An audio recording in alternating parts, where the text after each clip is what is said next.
नमस्कार दोस्तों, संभव क्लासेज में एक बार फिर आपका स्वागत। मैं हाजिर हूं आपका दोस्त जी आर चौधरी, आपके लिए इंडियन पॉलिटी का एक महत्वपूर्ण बिंदु लेकर। इंडियन पॉलिटी में हम पढ़ रहे थे संसद के बारे में, और संसद के मोटे मोट हमने राज्यसभा और लोकसभा की चर्चा हमने कर ली थी।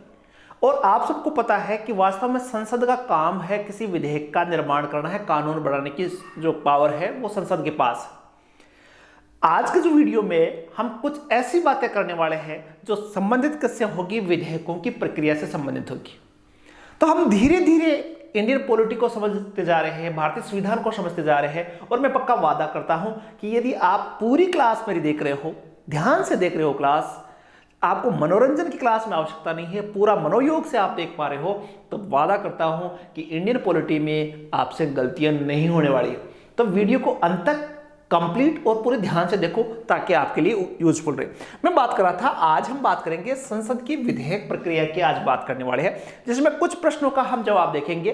विधेयक कितने प्रकार के, इस प्रश्न का जवाब ढूंढेंगे। विधेयकों के प्रकारों में अंतर क्या है, इस प्रश्न को ढूंढेंगे। और विधेयक की जो प्रक्रिया होती है संसद में, किस प्रकार वो विधेयक पारित होता है, कानून बनता है, उस प्रक्रिया को हम समझने की कोशिश। काफी इंपॉर्टेंट है, महत्वपूर्ण है और ध्यान से समझने वाली चीज है। जैसे मैथमेटिक्स में हम समझते हैं वैसे ही इसको भी समझने की आवश्यकता है। तो संभव क्लासेस में आप जुड़े रहिए, आनंद लीजिए भारतीय संविधान के इस वीडियो का। जो नए हैं जल्दी से चैनल पे सब्सक्राइब होके अगले वीडियो के लिए तैयार हो जाओ। देखो, सबसे पहले मैं बात करूं तो विधेयकों के प्रकारों की बात करूं तो विधेयकों के दो प्रकार कहे जा सकते हैं।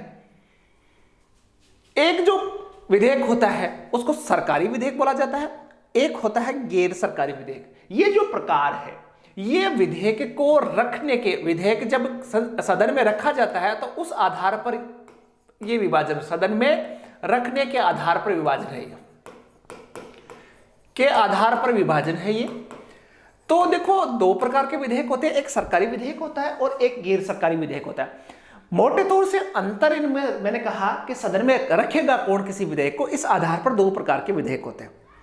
तो जो विधेयक किसी मंत्री द्वारा रखा जाता है उसको बोला जाता है सरकारी विधेयक, मोटे तौर से। बाकी भी अंतर में चर्चा करूंगा। और जो किसी मंत्री के अलावा किसी सदस्य द्वारा रखे जाते हैं वो होते हैं गैर सरकारी विधेयक। क्लियर है स्थिति? सरकारी विधेयक किसको बोलते हैं? जो किसी मंत्री के द्वारा, सरकार में मंत्री होता है उसके द्वारा रखा गया विधेयक सरकारी विधेयक होता है। और मंत्री के अलावा जो विधेयक रखा जाता है वो होता है गैर सरकारी विधेयक। अंतर हम को समझना है कि वास्तव में सरकारी विधेयक और गैर सरकारी विधेयक में अंतर क्या है। तो ध्यान से देखना आप, सरकारी और गैर सरकारी विधेयक में अंतर की बात करूं तो पहली बात है कि जो गैर सरकारी विधेयक होता है वो संसद में मंत्री के अलावा सदस्य द्वारा पेश किया जाता है। जो गैर सरकारी, यहां जो पहली बात मैं बोल रहा हूं, इसे किसके लिए, गैर सरकारी विधेयक की बात कर रहा हूं। तो गैर सरकारी विधेयक जो होता है इसमें मंत्री के अलावा जो सदस्य होते हैं वो रखते हैं, जबकि सरकारी विधेयक केवल मंत्री द्वारा पेश किया जा सकता है। पहला डिफरेंस है। दूसरी में बात करूं तो यह है सार्वजनिक। जो गैर सरकारी विधेयक होता है वो मामले पर विपक्षी दल के मंतव्य को प्रदर्शित करता है। क्योंकि गैर सरकारी विधेयक, देखो, सरकार जो रूलिंग पार्टी है उसको विधेयक रखना तो मंत्री रखेगा ज्यादातर अमूमन, लेकिन यदि विपक्षी पार्टी भी किसी विधेयक को रखना चाहती है तो वो गैर सरकारी विधेयक होगा। और गैर सरकारी विधेयक से यह पता चलता है कि विपक्ष की क्या मंशा है, जबकि सरकारी विधेयक में सरकार की नीतियां प्रदर्शित होती है। दूसरा अंतर। तीसरा जो अंतर है वो देखें तो गैर सरकारी विधेयक को अस्वीकृत होने पर सरकार पर कोई प्रभाव नहीं पड़ेगा, लेकिन सरकारी विधेयक जो होता है यदि सदन द्वारा अस्वीकृत हो जाए तो पूरी की पूरी सरकार को इस्तीफा देना पड़ता है, न कि उस मंत्री को इस्तीफा देना पड़ता है। तो वो डिफरेंस है इसमें। गैर सरकारी विधेयक पारित हुआ तो ठीक है, नहीं हुआ तो ठीक, कोई असर नहीं पड़ने वाला। लेकिन यदि सरकारी विधेयक पारित नहीं हुआ तो उस मंत्री को ही नहीं, पूरी सरकार को इस्तीफा देना पड़ता है। मोस्ट अंतर। सदन में गैर सरकारी विधेयक पेश करने के लिए, ऐसे प्रस्ताव के लिए कम से कम 1 माह पहले नोटिस दिया जाना चाहिए, जबकि सरकारी विधेयक को पेश करने के से पहले केवल 7 दिन से पहले नोटिस देना आवश्यक है। जब भी गैर सरकारी विधेयक रखा जाता है तो कम से कम 1 महीने पहले नोटिस दिया जाना आवश्यक है कि हम विधेयक रखना चाहते हैं, जबकि सरकारी विधेयक जो होता है उसको मात्र 7 दिन पहले अनुमति के लिए नोटिस दिया जाना आवश्यक है। तो इस मामले में भी डिफरेंस है। एक और मैं बात करूं, इसका निर्माण संबंधित सदस्य की जिम्मेदारी होती है। गैर सरकारी जो विधेयक होता है उसकी जिम्मेदारी होती है उस सदस्य की जिसने ये विधेयक रखा है, लेकिन सरकारी जो विधेयक होता है वो विधेयक बनाने में उस मंत्री और उसके विभाग की जिम्मेदारी होती है और उसी के परामर्श, विभाग के परामर्श से ही वो विधेयक तैयार होता है। तो दोनों चीजों में काफी अंतर है, सरकारी और गैर सरकारी विधेयक। तो ये तो बात की हमने कि विधेयक रखने के आधार पर कितने प्रकार के होते हैं। 2 प्रकार के होते हैं, एक सरकारी विधेयक और एक गैर सरकारी विधेयक। अब देखो, विधेयकों का वर्गीकरण कुछ अलग तरीके से कर सकते हैं विधेयकों के प्रकार के हिसाब से। तो प्रकार के हिसाब से देखिए तो विधेयक होते हैं 4 प्रकार के। यहां इंपॉर्टेंस चीज आती है, बहुत महत्वपूर्ण चीज आने वाली है। विधेयक जो होते हैं वो मोटे तौर से 4 प्रकार से वर्गीकृत किया जा सकता है, जिनकी प्रक्रियाओं में काफी डिफरेंस देखने को मिलेगा आपको। पहले जो विधेयक होता है उसको बोलते हैं साधारण विधेयक। आर्टिकल 107 में साधारण विधेयक का जिक्र आता है। दूसरा जो विधेयक होता है वो होता है धन विधेयक, जिसका जिक्र 109 में किया गया है, 110 में इसकी परिभाषा है। वित्त विधेयक तीसरे प्रकार का विधेयक है और इसका जिक्र, इसकी प्रक्रिया है वो 117 में। और संविधान संशोधन विधेयक है जिसका आपको सबको पता है 368 में इसके बारे में जिक्र किया है। इसका एक वीडियो कंप्लीट है, आपने पढ़ रखा है इसको। आज हम इसकी चर्चा नहीं करेंगे, हम बात करने वाले हैं साधारण विधेयक की, धन विधेयक की और यदि समय रहा तो वित्त विधेयक की भी चर्चा हम करेंगे। 3 विधेयकों की और संविधान संशोधन विधेयक है, उससे संबंधित वीडियो का लिंक जिन्होंने नहीं देखा है डिस्क्रिप्शन में मिल जाएगा, उसको आप देख लेना। इंपॉर्टेंट है, मोस्ट इंपॉर्टेंट है। तो बात करेंगे साधारण विधेयक कैसे पारित होता है, बात करेंगे धन विधेयक कैसे पारित होता है, बात करेंगे वित्त विधेयक कैसे पारित होता है, इसकी भी चर्चा करेंगे। साधारण विधेयक, धन विधेयक और वित्त विधेयक की। तो देखो, कोई भी विधेयक जब संसद में आता है तो उसकी एक निश्चित प्रक्रिया होती है कि उस विधेयक को पारित करवाने के लिए क्या क्या करना पड़ेगा। जैसे मैं साधारण विधेयक की बात करूं तो साधारण विधेयक का मामले में क्या होता है कि साधारण विधेयक की प्रक्रिया 107 की मैं बात कर रहा हूं, अनुच्छेद 107 में, कि साधारण विधेयक कैसे पारित होता है। तो सबसे पहले बात करें कि साधारण विधेयक जो होता है, देखो धन विधेयक और वित्त विधेयक में काफी कम अंतर होता है। साधारण विधेयक संविधान संशोधन विधेयक जिसमें संविधान में बदलाव होता है, साधारण विधेयक सामान्य होता है। धन और वित्त विधेयक जहां से पैसों से संबंधित होते हैं, ये दोनों अंतर मैं आपको समझाऊंगा। तो साधारण विधेयक की मैं हम चर्चा को शुरुआत करें तो साधारण विधेयक प्रोसीजर ऑफ सिंपल जो ऑर्डिनेंस होता है, जिसको ऑर्डिनेंस बिल बोलते हैं, साधारण विधेयक को ऑर्डिनेंस बिल बोलते हैं, तो उसकी प्रक्रिया क्या रहेगी। तो देखो, साधारण विधेयक की मैं बात करूं तो साधारण विधेयक है, पहली चीज अपने को समझनी है कि साधारण विधेयक ऐसे विधेयक होते हैं जो किसी भी सदन में रखे जा सकते हैं। साधारण विधेयक मंत्री के द्वारा भी, और मैंने कहा कि किसी सदस्य के द्वारा, लेकिन सदस्यों की बात बैठती नहीं है, जमती नहीं है, पारित भी नहीं हो पाता है। तो साधारण विधेयक की बात कर रहा हूं तो उसके 3 वाचन होते हैं, प्रथम वाचन, द्वितीय वाचन और तृतीय वाचन। 3 वाचन जो होते हैं वो ही उसकी प्रक्रिया है। यदि 3 वाचनों को हमने समझ लिया तो वो ही किसी साधारण विधेयक की प्रक्रिया है कि पारित करवाने की। देखना, प्रथम वाचन को हम पहले समझेंगे कि प्रथम वाचन क्या होता है। देखो, प्रथम वाचन फर्स्ट रीड का मतलब ये होता है कि जब साधारण विधेयक होता है वो किसी सदन में रखा जाता है, किसी भी सदन में, राज्यसभा में भी स्टार्ट किया जा सकता है और लोकसभा में भी स्टार्ट किया जा सकता है। तो प्रथम वाचन से मतलब है सबसे पहले संबंधित मंत्री या सदस्य सदन में विधेयक प्रस्तुत करने की अनुमति अध्यक्ष से मांगता है। साधारण विधेयक के मामले में है कि सबसे पहले मैंने अभी बात की, 7 दिन पहले अनुमति मांगता है अध्यक्ष से, उस सदन के अध्यक्ष से, कि हम एक विधेयक प्रस्तुत करना चाहते हैं। यदि सदस्य मांग रहा है तो 30 दिन पहले और मंत्री मांग रहा है तो 7 दिन, क्योंकि ये सरकारी विधेयक होगा और ये गैर सरकारी विधेयक हो जाएगा। तो अध्यक्ष से उसकी परमिशन मांगी जाती है और सामान्यतः इस पर मौखिक सहमति दे दी जाती है, लिखित में देने की जरूरत नहीं कि आप रख सकते हो। तो प्रस्तुतकर्ता इस विधेयक का शीर्षक और उसके उद्देश्य बताता और इस चरण में विधेयक में किसी प्रकार की चर्चा नहीं होती। जब अध्यक्ष ने परमिशन दे दी तो जो सदस्य या मंत्री उस विधेयक को पहली बार जब पढ़ता है कि मैं ये विधेयक प्रस्तुत करना चाहता हूं और इसमें ये कानून होंगे, तो ये क्या होता है, इसका फर्स्ट रीडिंग होती है। अब देखो, दो चीजें हैं इसमें कि जो प्रथम वाचन होता है, तो प्रथम वाचन में गजट में प्रकाशित किया जा सकता है इसको, पहले कि ये विधेयक बनना है, इसमें ये बातें होगी, ये प्रथम वाचन कहलाता है। दूसरा जो वाचन है, सेकंड वाचन है, उसके 3 चरण होते हैं। मोस्ट प्रक्रिया स्टार्ट होती है, इसमें 3 चरण होती है। जो सेकंड रीडिंग होती है उसके 3 चरण होते हैं। सबसे पहले क्या किया जाता है कि मान लो विधेयक तो आ गया, मंत्री ने या सदस्य ने प्रस्तुत किया, उसने सदन में कहा कि चलो ये विधेयक है और ये मैं रखना चाहता हूं, अध्यक्ष की अनुमति मिल गई। उसके बाद में उसने पढ़ा कि ये विधेयक है, ये आना चाहिए। प्रथम रीडिंग हो गई। अब दूसरी रीडिंग क्या होती है कि सबसे पहले विधि एक असामान्य चर्चा होती है, तत्पश्चात चरण में प्रवर और संयुक्त समिति को विधेयक सौंपा जाता है।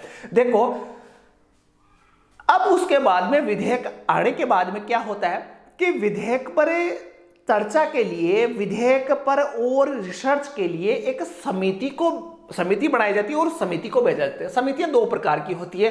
देखो, एक तो संयुक्त समिति हो सकती है और एक होती है प्रवर समिति।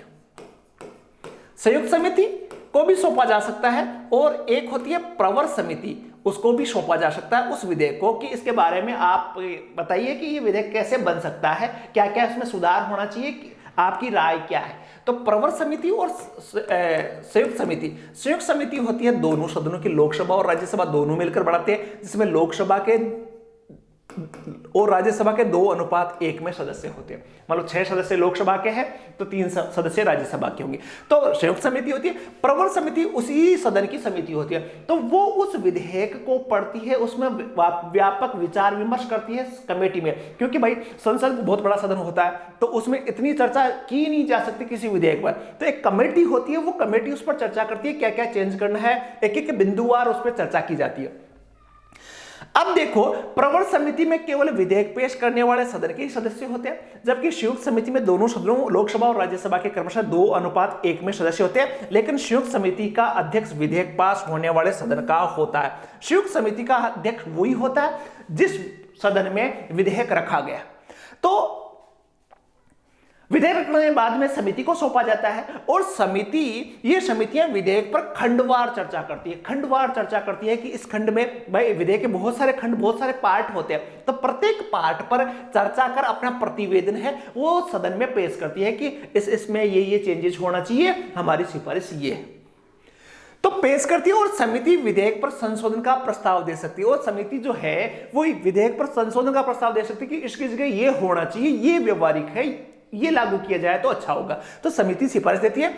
अब देखो, समिति की सिफारिश हुई, ये सेकंड रीडिंग चल रही है, परंतु ये मंत्री पर निर्भर करता है जिसने ये विधेयक पेश किया है कि वह सदन में विस्तृत चर्चा के लिए मूल विधेयक को रखता है या समिति द्वारा संशोधित विधेयक को मंत्री चर्चा से पहले विधेयक की नई समिति को भी सौंप सकता है। अब वो मंत्री पर डिपेंड करता है। प्रवर समिति या संयुक्त समिति ने उसको खंडवार चर्चा की, संशोधन पेश किए कि इसमें विधेयक में ये होना चाहिए, उसके बाद में सदन में वापस आता है, तो उस समय जिसने विधेयक रखा है मंत्री ने, वो स्वतंत्र होता है कि उसकी जो समिति की सिफारिशें थी उसके आधार पर सदन में पेश करे या बिना संशोधन के भी पेश कर सकता है, और यही होती है उसकी सेकंड रीडिंग।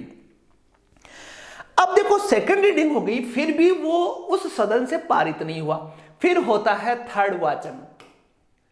थर्ड रीडिंग जो होती है वो क्या है, तृतीय पठन में विधेयक को संपूर्ण रूप से पारित किया जाता है। इस पठन में विस्तृत बहस नहीं होती है और न ही संशोधन पेश किया जाता है। यदि विधेयक में भाषा संबंधी कोई त्रुटि हो तो साधारण संशोधन द्वारा शुद्ध कर लिया जाता है। भाषा संबंधी, वास्तव में तो उसमें खंडवार चर्चा नहीं होती है, केवल भाषा में कोई अशुद्धि है तो उसमें साधारण संशोधन द्वारा चेंज किया जाता है। यदि उपस्थित और मत देने वालों का बहुमत विधेयक को सामूहिक रूप से स्वीकार कर ले तो अध्यक्ष की ओर से विधेयक पारित। उसके बाद में वोटिंग होती है और ज्यादातर जो सदस्य है 50% से ज्यादा है, जैसे वोटिंग देने वालों में से ज्यादातर सदस्य पारित कर दे उसको, तो साधारण बहुमत से मत देने वालों के बहुमत से, मतलब 50% वोट देने वालों के 50% से ज्यादा उसको पारित कर दे तो वो उस सदन द्वारा पारित माना जाएगा। ये होती है उसकी थर्ड रीडिंग। लोकसभा में पास होने के पश्चात अध्यक्ष की ओर से पारित होने का एक प्रमाण पत्र दिया जाता है और इस प्रकार एक सदन में यह पारित होता है। तो किसी भी सदन में विधेयक रखा जा सकता है, साधारण विधेयक, सिंपल भाषा में उसका प्रथम रीडिंग होती है। मंत्री जी या सदस्य जो लाता है विधेयक उसको पढ़ता है, ये उसकी प्रथम रीडिंग है। उसके बाद में सेकंड रीडिंग होती है, प्रवर समिति या संयुक्त समिति को सौंपा जाता है और संयुक्त समिति संशोधन करके चेंजेस करके आती है और उसको दोबारा पढ़ता है। ये सेकंड रीडिंग। थर्ड रीडिंग होती है कि जो संशोधन हो गया, पूरी चर्चाएं हो गई, उसके बाद में जो फाइनलाइज हो गया विधेयक, भाई ये बढ़ना है, तो उसकी जो फाइनलाइज रीडिंग होती है वो होती है थर्ड रीडिंग। और उसके बाद में वोटिंग होती है। यदि सदन के वोटिंग देने वाले आधे से ज्यादा सदस्य सहमत है तो वो विधेयक उस सदन में पारित होता है। ये है एक सदन की प्रक्रिया। कोई भी विधेयक इजीली नहीं बनता कि आज मैंने कहा बन गया, 7 दिन का नोटिस दो, 1 महीने का नोटिस दो, उसके बाद अनुमति मिलती है, उसके बाद में 3 रीडिंगें होती है, समितियों का गठन होता है, पूरा प्रक्रिया। अब ये एक सदन में पारित तो हो गया, लेकिन अब भी विधेयक कानून नहीं बना। ये कोई खिलवाड़ तो है नहीं, अपने स्कूल का कोई या कोई छोटा सा नियम कायदा एक ने बना दिया, साइन कर दिया, कानून बन गया, ये ऐसा नहीं बनता। तो ये एक प्रक्रिया है। इसके बाद में दूसरे सदन में भेजा जाता है, तो दूसरे सदन में भी वही प्रक्रिया होती है, वही 3 रीडिंग होती है जो पहले वाले सदन में हुई। एक सदन में विधेयक को पारित होने के पश्चात उसे दूसरे सदन में भेजा जाता है और दूसरे सदन में विधेयक उन सब अवस्थाओं को पार करता है जिसमें पहले सदन ने पार किया था। जो पहले 3 रीडिंग हुई थी वो 3 रीडिंग दूसरे सदन में होती है। अब देखो, दूसरा सदन विधेयक को उस रूप में पारित कर दे तो विधेयक राष्ट्रपति की स्वीकृति के लिए जाएगा। ध्यान से समझना, मान लो लोकसभा ने पारित किया, पहली बार 3 रीडिंग की, पारित कर दिया, राज्यसभा में भेजा गया, राज्यसभा ने पारित कर दिया तो मामला निपट गया, दोनों ने पारित कर दिया तो राष्ट्रपति के लिए जाएगा, राष्ट्रपति ने साइन कर दिया, कानून बन जाएगा। परंतु यदि दूसरा सदन उसको रद्द कर दे या संशोधन कर दे, जो प्रथम सदन को स्वीकार नहीं है, या 6 मास तक उस पर विधेयक पर कोई कार्यवाही नहीं करे, तो राष्ट्रपति दोनों सदनों की संयुक्त अधिवेशन बुला सकता है। लेकिन मान लो लोकसभा ने पारित किया, राज्यसभा ने पारित नहीं किया, या तो नहीं किया कि हम तो इससे सहमत नहीं है, एक स्थिति, तब क्या होगा? दोनों सदनों का संयुक्त अधिवेशन होगा। या फिर मान लो लोकसभा ने पारित किया, राज्यसभा ने संशोधन कर दिया जो लोकसभा को मान्य नहीं है, तो फिर क्या होगा? संयुक्त अधिवेशन होगा। या फिर 6 महीने तक उस पर कोई कार्यवाही नहीं की, इसका मतलब क्या हुआ? वो पारित नहीं करना चाहता। तो तीनों स्थितियों में संयुक्त अधिवेशन आर्टिकल 108 के तहत होता है और संयुक्त अधिवेशन में विधेयक को दोनों सदनों के उपस्थित सदस्य से बहुमत से पारित कर दिया तो विधेयक दोनों सदनों से पारित समझा। जब संयुक्त बैठक होगी आर्टिकल 108 के तहत, तो दोनों सदनों शामिल में बैठते हैं, बैठक करते हैं उस विधेयक पर और वोटिंग होती है, और यदि आधे से ज्यादा वोटिंग उसके पक्ष में हो जाए तो विधेयक पारित माना जाएगा दोनों सदनों के द्वारा, चाहे एक सदन ने मना कर दिया हो। देखो ध्यान से, परंतु संविधान के आर्टिकल 108 के अनुसार राष्ट्रपति इस अधिकार का प्रयोग मंत्रिपरिषद के परामर्श से ही करेगा। कि संयुक्त अधिवेशन की जो बैठक होगी वो बुलाने का काम राष्ट्रपति करता है, जो राष्ट्रपति वाले चैप्टर में आप पढ़ चुके हो। लेकिन राष्ट्रपति तो कुछ करता ही नहीं है, सारा का सारा मंत्रिपरिषद की सलाह से करता है। तो मंत्रिपरिषद की सलाह से ही आर्टिकल 108 के तहत राष्ट्रपति अधिवेशन को बुलाता है।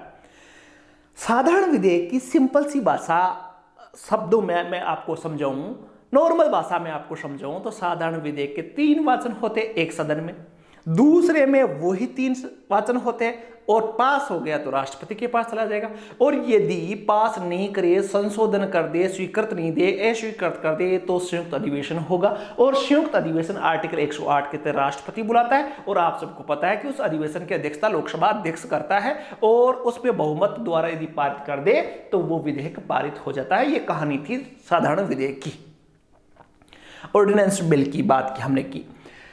अब देखो, दोनों सदनों द्वारा पारित साधारण विधेयक कहां जाएगा भाई? राष्ट्रपति के पास, क्योंकि आप सबको पता है संसद के 3 अंग होते हैं, मतलब विधेयक जब बनता है तो वो 3 अंगों द्वारा पारित होता है, आर्टिकल 111 के द्वारा, 3 है ना ये। तो राष्ट्रपति की स्वीकृति आवश्यक है। तो कोई भी विधेयक राष्ट्रपति की स्वीकृति के बिना कानून नहीं बन सकता, इसलिए दोनों सदनों से पारित होने के बाद विधेयक को राष्ट्रपति की स्वीकृति के लिए भेजा जाता है। यदि राष्ट्रपति स्वीकृति दे दे तो उसको भारत के गजट में प्रकाशित किया जाता है और वो कानून बन जाता है। एक स्थिति। अब मान लो इस प्रकार के विधेयक में देश के कानून का रूप धारण कर ले तो ठीक है, इस प्रकार का विधेयक राष्ट्रपति स्वीकृति देने से इनकार कर दे और या विधेयक को संसद के सुझावों सहित वापस कर दे तो संसद उस विधेयक को पुनः विचार करती है और यदि संसद विधेयक को पुनः पारित कर दे तो राष्ट्रपति अपनी स्वीकृति देनी ही पड़ती है। राष्ट्रपति के लिए प्रावधान है कि स्वीकृति दे दे तो कानून बन जाए। अब राष्ट्रपति स्वीकृति नहीं दे तो दो प्रोसेस, एक तो नहीं दे, स्वीकृति देने से इनकार कर दे, कानून नहीं बनेगा, तथा या विधेयक को संशोधन के लिए वापस भेज दे कि हम तो इससे सहमत नहीं है, इसमें संशोधन करो, ये इतना तो अच्छा नहीं है। भाई स्वीकृति नहीं दे कानून नहीं बनेगा, लेकिन स्वीकृति नहीं दे के पुनर्विचार के लिए लौटा दे तो भारतीय संविधान में प्रावधान किया गया कि पुनर्विचार के लिए आया हुआ विधेयक यदि वापस पारित हो जाए तब राष्ट्रपति को परमिशन देनी ही पड़ती है। जेब में डाल के चुपचाप कैंसिल कर दे नहीं बढ़ेगा, लेकिन पुनर्विचार के लिए लौटा दिया तो फिर उसको स्वीकृति देनी ही पड़ेगी यदि दोबारा वो वापस आ गया। यह है साधारण विधेयक की सामान्य सी साधारण सी प्रक्रिया। अब देखो बात करें तो दूसरा जो विधेयक होता है वो धन विधेयक होता है। धन विधेयक की परिभाषा आर्टिकल 110 में है, प्रक्रिया 109 में है। तो आर्टिकल 109 और 110 काफी बार सवाल आया हुआ है। धन विधेयक कौन सा है? 110 में ये परिभाषा की गई, प्रक्रिया का 9 में किया गया, 108 संयुक्त अधिवेशन की, 107 साधारण विधेयक की है। तो 110 क्या कहता है धन विधेयक के बारे में? इसकी प्रक्रिया में थोड़ा सा अंतर है। संसद में प्रस्तुत होने वाले विधेयक की 4 श्रेणियों में से एक है धन विधेयक। संविधान के अनुच्छेद 110 में धन विधेयक की परिभाषा दी गई है। इंपॉर्टेंट चीज आती है, आर्टिकल 110 किससे संबंधित है? धन विधेयक से। इसकी परिभाषा दी गई है। 109 में प्रक्रिया को समझाया गया है। ध्यान से समझना, कोई विधेयक धन विधेयक माना जाएगा यदि कुछ चीजें, देखो वास्तव में ध्यान से समझना, मेरे हिसाब से पॉलिटिकल साइंस में या भारतीय संविधान में 2 चीजों में बड़ा माइनर डिफरेंस आपको समझना है। धन विधेयक और वित्त विधेयक की जो चर्चा होती है वो बड़ी कंफ्यूज करती है, क्योंकि दोनों में बहुत हल्का सा अंतर है, केवल आर्टिकल से संबंधित अंतर है जिसका जिक्र आज हम करने वाले हैं। तो धन विधेयक किसको कहेगा? देखो धन से संबंधित है, धन विधेयक है, धन से रिलेटेड है, लेकिन वित्त विधेयक भी तो धन से संबंधित है। तो धन विधेयक किसको माना जाएगा? कुछ शर्तें हैं इसमें, आर्टिकल 110 में इसकी परिभाषा में कुछ शर्तें हैं। किसी कर का अधिरोपण, उत्साधन, परिहार, परिवर्तन अर्थात विनियमन करता हो। पहली बात, वो विधेयक धन विधेयक माना जाएगा जो कोई टैक्स लगाता हो, टैक्स को कम करने से संबंधित हो, टैक्स को बढ़ाने से संबंधित हो, टैक्स से संबंधित नियम बनाने से संबंधित हो, तो ऐसा विधेयक धन विधेयक कहलाएगा। पहली शर्त। दूसरी शर्त, केंद्र सरकार द्वारा उधार लिए गए धन के विनिमय से संबंधित। दूसरा है कि केंद्र सरकार कोई धन उधार लेती है तो उससे संबंधित कोई नियम, कोई विधेयक होगा, वो किस श्रेणी में आएगा? धन विधेयक की श्रेणी में आएगा, सारे पैसों से संबंधित है। तीसरी बात कि ऐसा विधेयक भारत की संचित निधि या आकस्मिक निधि की अभिरक्षा या ऐसे किसी निधि में धन जमा कराने और से धन निकालने से संबंधित ऐसा कोई विधेयक हो जिससे भारत की आकस्मिक निधि और भारत की संचित निधि से धन निकालना हो, तो ऐसा विधेयक धन विधेयक होगा। ध्यान से समझ लेना। अगली बात है कि भारत सरकार की संचित निधि या आकस्मिक निधि की अभिरक्षा करता हो, कि ऐसा विधेयक जो भारत की संचित निधि या आकस्मिक निधि से रिलेटेड कोई नियम बनाना हो तो वो भी धन विधेयक की श्रेणी में आएगा।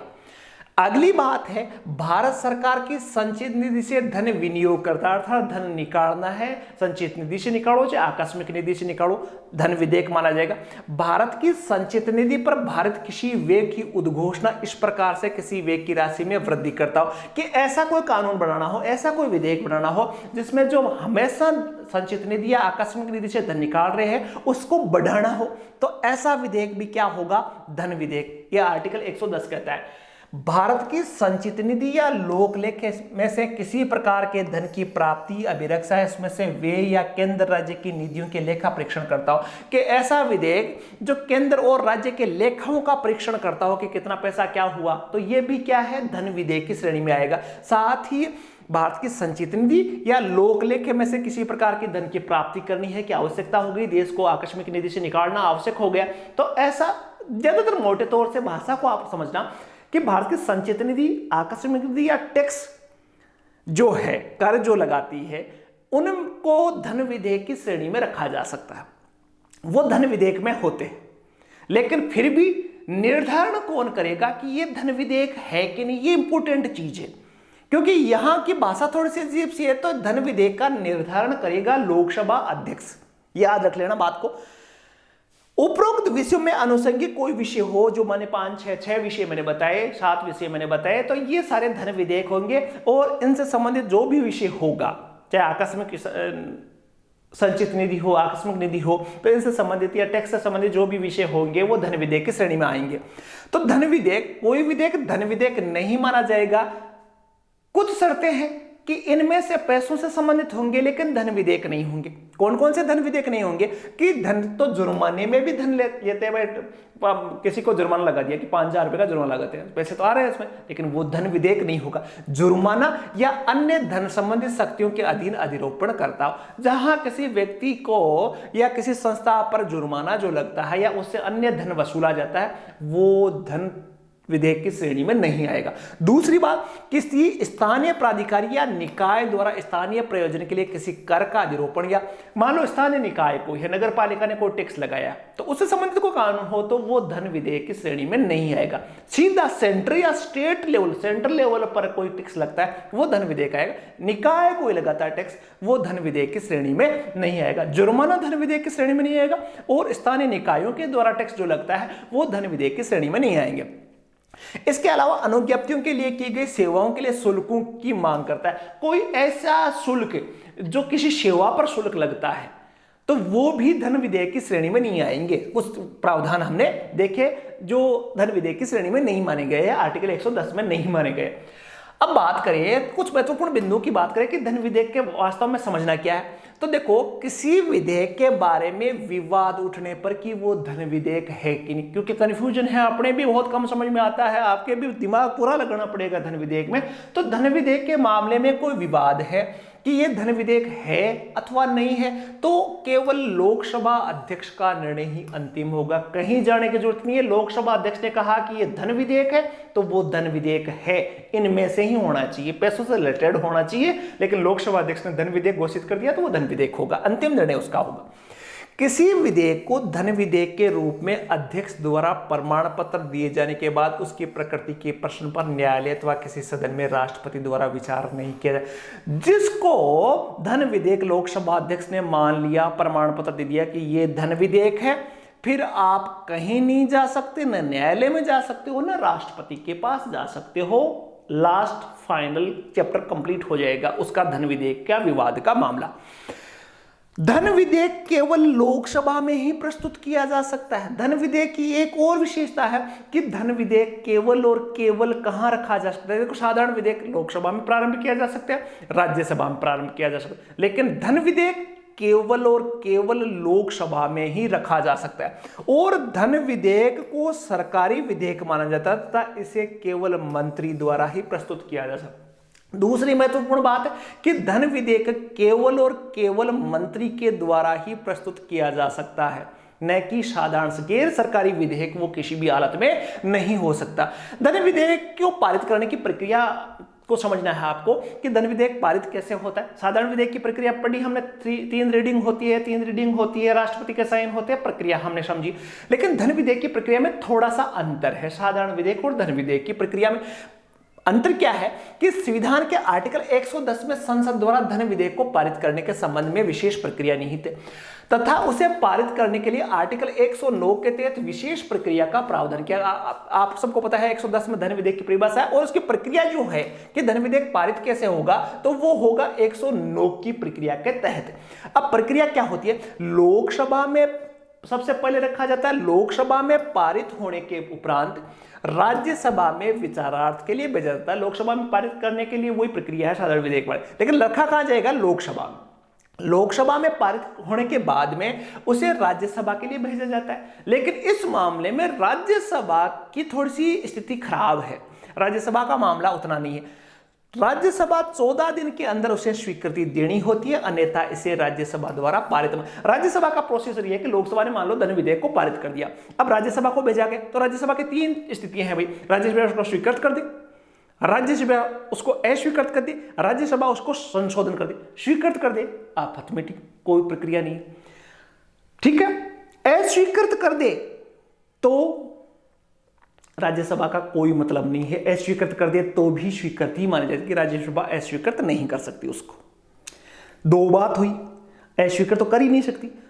तीसरी है संशोधन कर दे, मान लो राज्यसभा उससे लोकसभा के धन विधेयक से संतुष्ट नहीं हो, संशोधन कर दे, और संशोधन वापस लोकसभा में जाए और लोकसभा संशोधन में यदि स्वीकृत, देखो ध्यान से समझना इस बात को, कि मान लो लोकसभा ने पारित कर दिया, ध्यान से समझना, धन विधेयक को, तो राज्यसभा में भेजा, तो राज्यसभा के पास 2 ही ऑप्शन है भाई, 3 ऑप्शन बता देता हूं।